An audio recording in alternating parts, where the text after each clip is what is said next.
kind of an ultimate card, a trump card to lay on the table and say that, you know, you don't know the kind of pain that she's felt. Here is an extreme example, a traumatic example of her pain. Just one traumatic example of her pain. And because you are her daughter, it is your job to soothe that in her, or to, at the very least, keep your feelings about it away from her. How did you reconcile what your father was, I don't know if you have reconciled it, the crime that your father was in prison for, with your own feelings of vulnerability as a black woman moving through the world? I think it's just accepting reality, like more than anything else, because the reality is that I have this dad, my biological father, who is a big part of the foundation of my self-esteem through these letters that he sent to me as a child. That's true.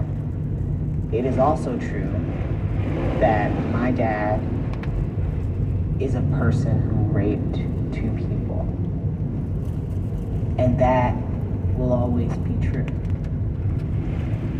It's true that 30 years later, my dad is out of prison. He lives a small, quiet life and just makes things and minds his business.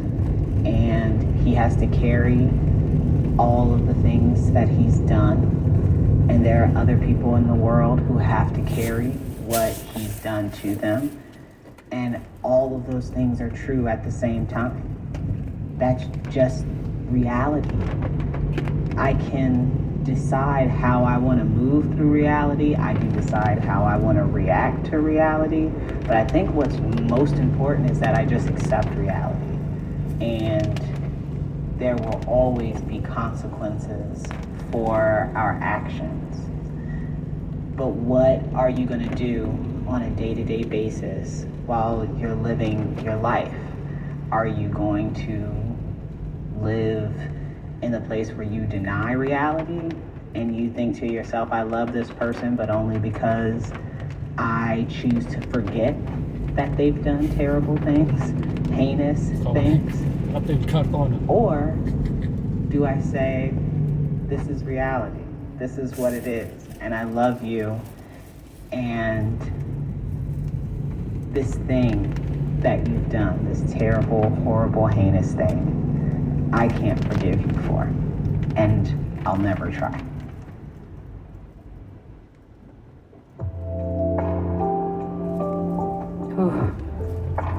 When we come back, almost every win I've had is because I would not bow to authority.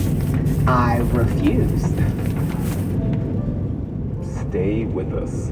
This is NPR. You're listening to WUSF. I'm Susan Giles, One Tech. We get support from Home Safety Solutions, provider of hurricane protection for homes and businesses in Tampa Bay since 1986. With aluminum shutters, ultra-tech clear polycarbonate panels, and roll-down mesh screens. Tampa Bay Storm Shielder, more at stormshielder.com. Conversations around the human experience of being in the Black and Brown community are featured on the Arts Axis Florida podcast, a special series when Freedom Rings tackles the stories of our guests through the lens of their work in art, community, and education. Available now wherever you get your podcasts or watch by searching Arts Axis Florida on YouTube. Manatee deaths are down from last year, but still above the 5-year average. There's more on that story at WUSFnews.org. You can keep up with the news at WUSFnews.org. Thanks for listening. Support for NPR comes from this station and from BetterHelp, connecting people with a therapist online for issues like depression and anxiety. 25,000 therapists are available through BetterHelp using a computer or smartphone. BetterHelp.com/public. And from Keeper, a secure password manager designed to protect with strong encryption against account takeover, ransomware, and cyber theft. Used by millions globally. Learn more at keepernpr.com. Gene, Shireen. Code Switch, the show about race and identity from NPR. We're talking with Ashley C. Ford, the author of Somebody's Daughter. Her memoir might at first blush seem to be about her relationship with her dad, who was in prison for this horrible, horrible crime. But Shireen is probably actually more so about her mother. Because her mom was actually there. Her mom raised her. Her mom, I'm assuming, can't be as romanticized or idealized or even abstracted in the way that kids might do that to a parent who's not around. Right, like her mom is there every day as a whole flawed person, right? Yeah, and also her own dreams for her life were probably completely upended when Ashley's father was locked up. Mm-hmm. And her mom was young and angry and trying to figure out what to do with this new life that she didn't sign up for. And so Ashley and I talked about that.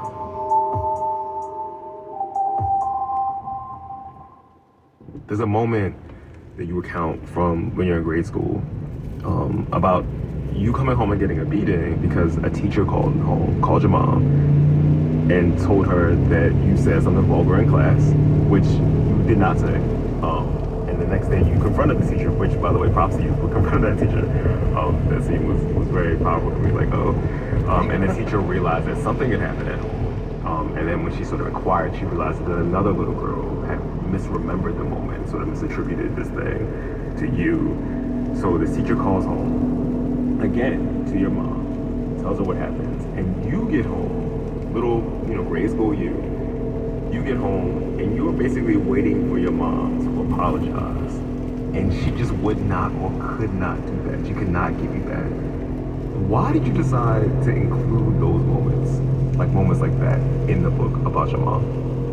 Because I realized in doing creative work and also some therapy work, let's be real, there's a lot of therapy, I identified that as pretty much the moment that I stopped trusting my mother's judgment, when I began to second guess most, if not all, of her choices, because I stopped feeling safe. I stopped feeling like my mom was primarily concerned with my safety. And it wasn't that I hadn't suspected that before that moment, which is sad. It was just that before that, I think it was more of like this confusion. I kept thinking that, yes, my mom is this way sometimes, but I keep doing the wrong things. I keep saying the wrong things. I keep not reading her mood or her desire right, and that's why I keep getting in trouble. Mm-hmm. And I confronted that teacher because I knew that I was right. I knew that I hadn't done it, and so I was confused about why this had happened. And I was probably really hopped up on some Nickelodeon where kids had a lot more power than they do in real life. Yep. And, to her credit, the teacher was like, oh, I've made a mistake, and really did seek to rectify it.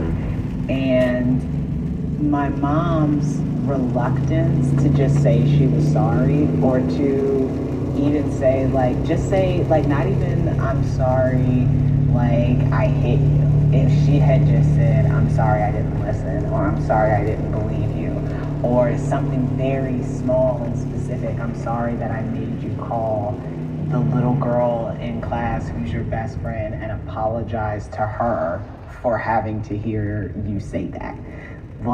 It was a lot. Her anger was just, it was overwrought, and it was cruel.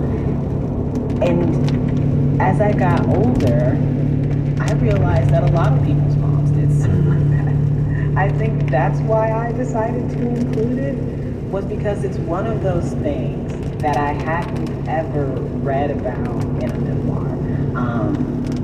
That I felt like, yeah, this is what this is like this is that moment. I had never ever found it I'm gonna go a little bit of a tangent here, so bear with me. But That's okay. I wonder how much a moment like that shaped your eventual politics, right? Because one of the things I remember having a moment reading this book, thinking about a very specific time. I have a twin sister, in which we got a beating for something that did not happen, and it was sort of the germ of this idea that like violence was capricious and arbitrary, that the people who wield it will not apologize, right? And this is my mom, right? And I don't think I ever connected those things at all until I was reading your memoir. Like, oh, this is the reason I feel this way about policing today, right? Is because of that experience when I was in the second or third grade. Yes, Gene. Yes. Listen, this was. I'm so glad that you're talking about that because I often think of that moment, and I'm not kidding you, as the root of so much of what I would realize is